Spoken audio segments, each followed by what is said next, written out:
कहत कबीर सुनो भाई साधो, कहत कबीर सुनो भाई साधो, अरे कहत कबीर सुनो भाई साधो, कहत कबीर सुनो भाई साधो।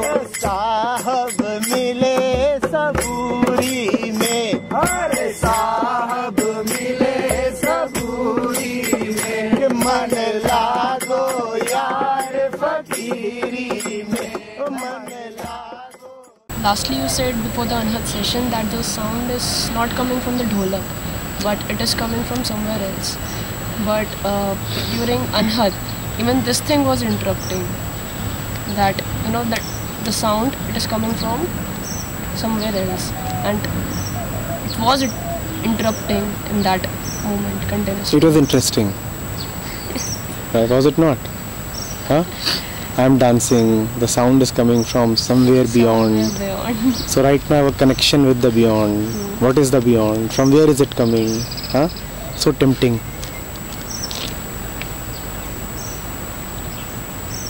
It's a poor dholak lying somewhere.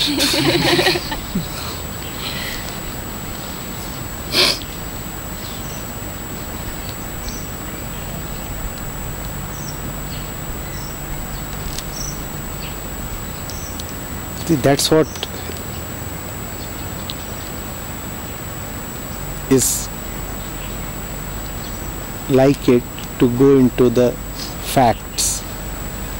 This is what it means. Go into the fact of this thing and have it. If it is coming from the dholak, then it is coming just from the dholak. How can I surrender to the dholak?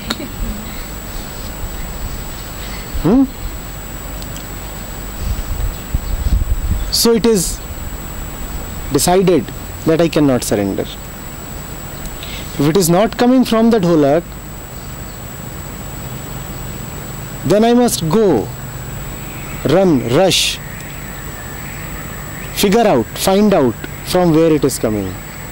At least guess, be interested in. Then I will surrender. Then, when I am running, finding out, feeling interested, then it is not the moment to surrender. I will surrender a little later. Right now I am finding out from where the voice is coming. So you say that truth is in the facts. The facts will open it up for you. Then you are doomed, because facts are petty, like dholak. How can one surrender to dholak? How can one find truth in facts? So no, this option is closed. Facts are such petty things, and I am aiming for God. When I am aiming at God, then what is the point in paying attention to the spoon, to the dholak?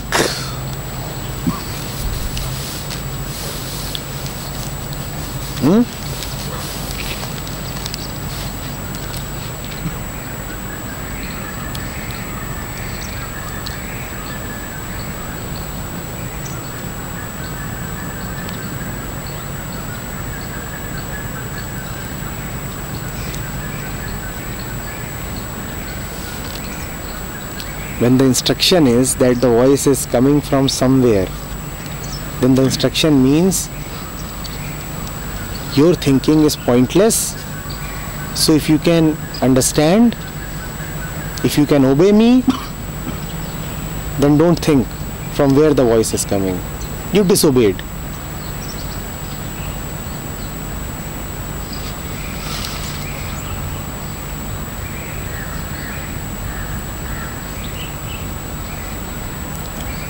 One likes to peep into restricted areas, does one not? Huh?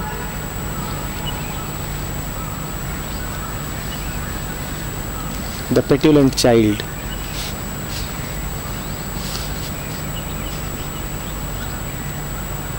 the horny teenager.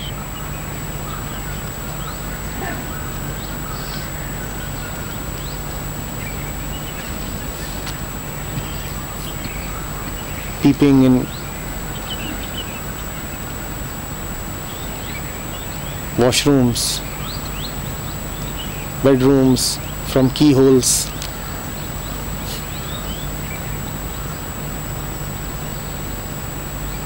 Once it is said, do not, it becomes all the more tempting.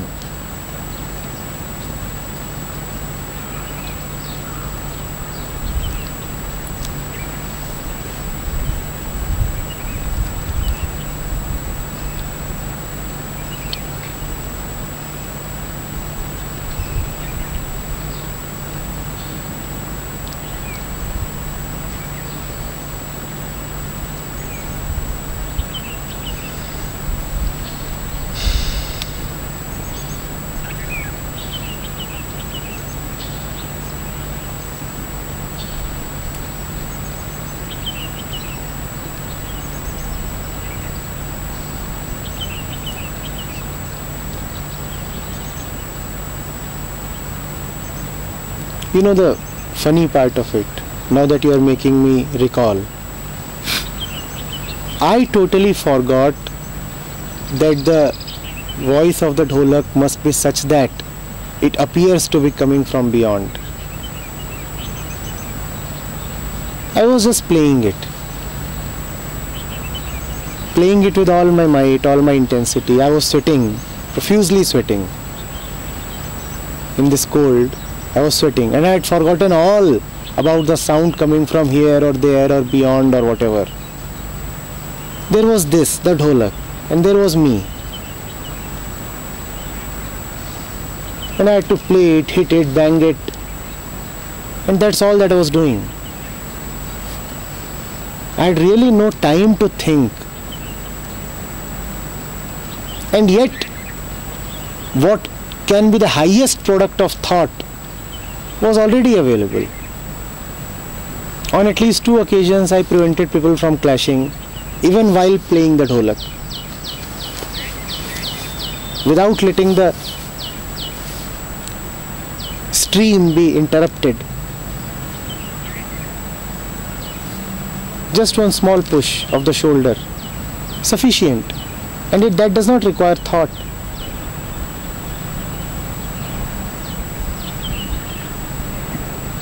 The light in this tent was on. Got this closed.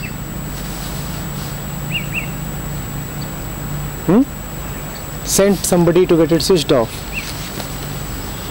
All while playing the dholak.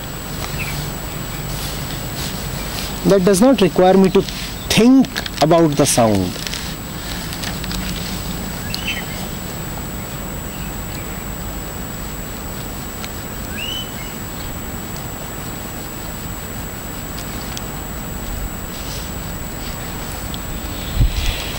Deep within us, the society, mama, all of them are sitting. They are saying, don't trust strangers, baby. Find out who is talking. You will never find out. If you are dancing to somebody's tunes, baby, it is prudent that you must know from where the tune is coming. Take care of yourself, baby. Your security is so important. Out there, someone malicious is lurking.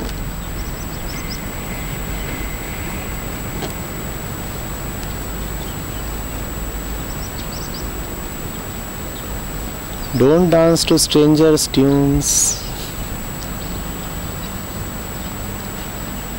It is always going to be a strange music. And if you can't dance to the tunes of strangers, then you cannot dance.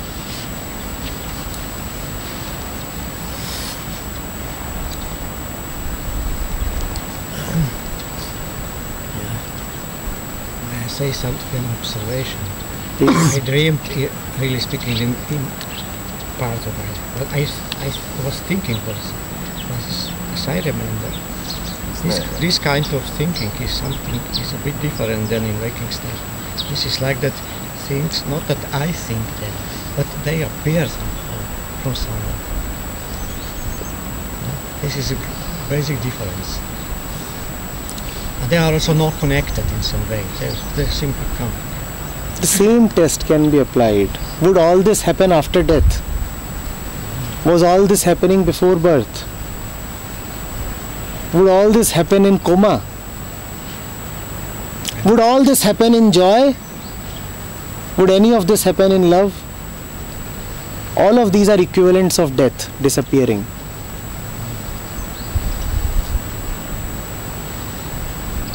Whenever you feel that what you are experiencing is exotic, otherworldly, then just put it to this test.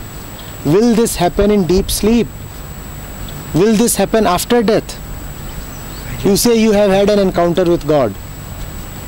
Ask yourself, can it happen without the brain? It is real only if it does not need the brain. Can it happen if your brain is smashed? Can it happen even if you are given sleeping pills?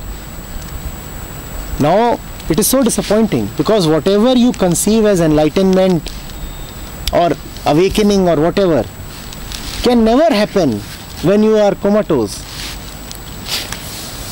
So all the lure is gone.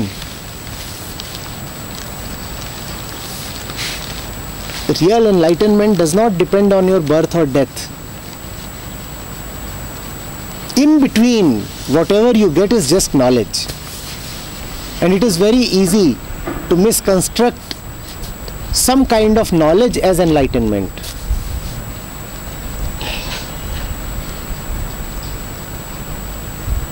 Are you getting it? A Buddha's enlightenment does not pass away with his body. Now this is mysticism. So the Buddha is dead, but the enlightenment is alive. Yes and no.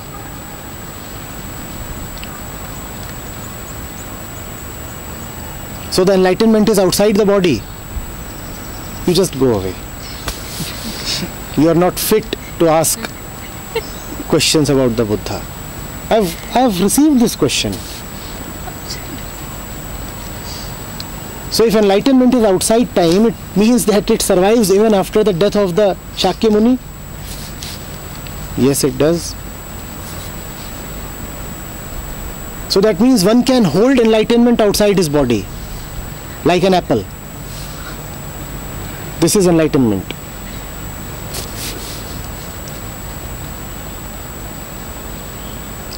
Like lantern.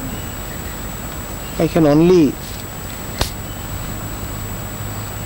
Now let Jitu chase you. That is your befitting answer. No other answer you deserve.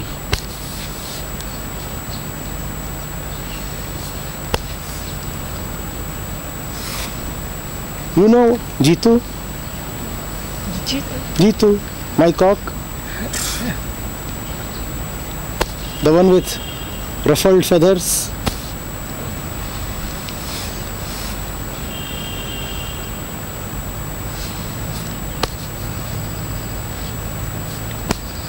He does not like spiritual questions at all.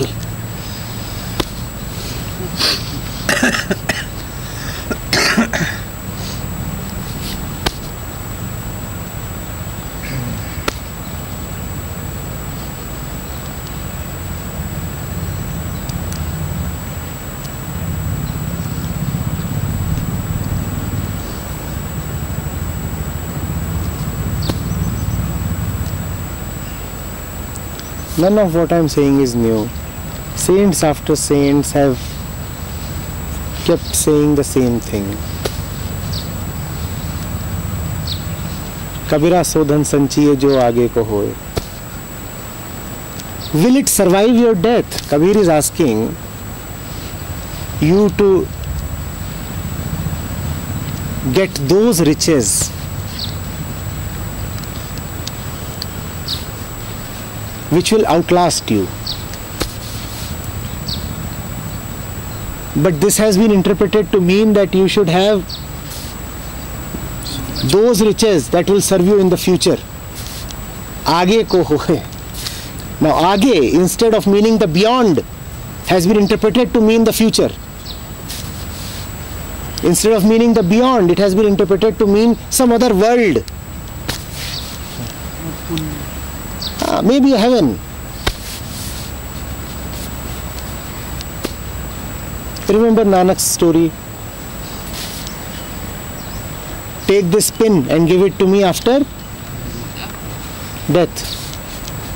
That's the real test of whether what you are talking of is real or not. Will it outlive your death? And if it cannot outlive your death, then it is mere mental activity. Then it is mere substance collected in the brain cells. And if it is just substance collected in the brain cells, it will die along with the brain cells.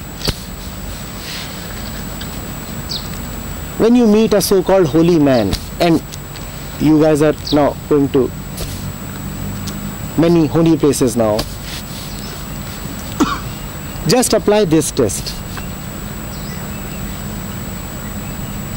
Whatever you see, whatever you hear, is it coming from the brain cells, or can it come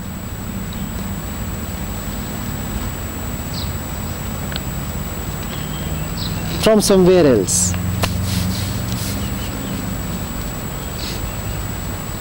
If it is coming from the brain cells, that does not mean that it is abominable.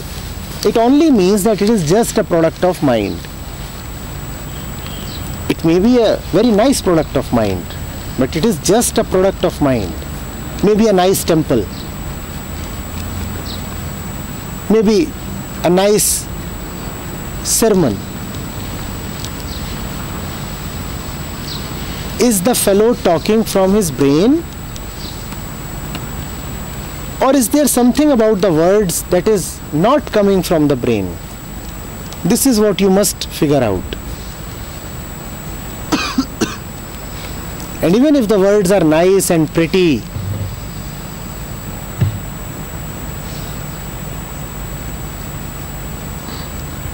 yet they are just words if they are coming from mental activity.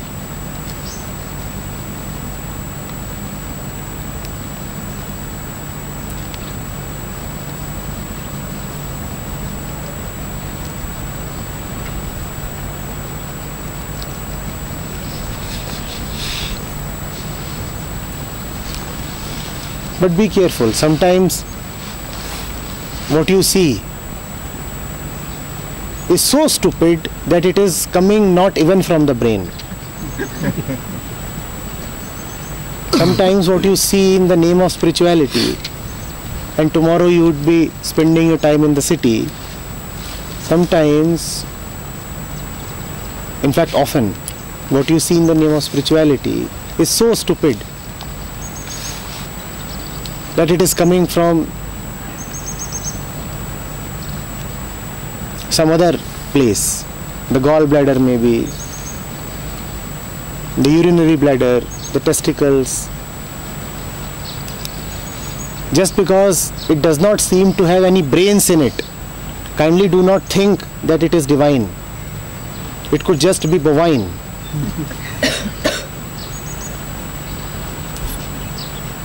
Huh?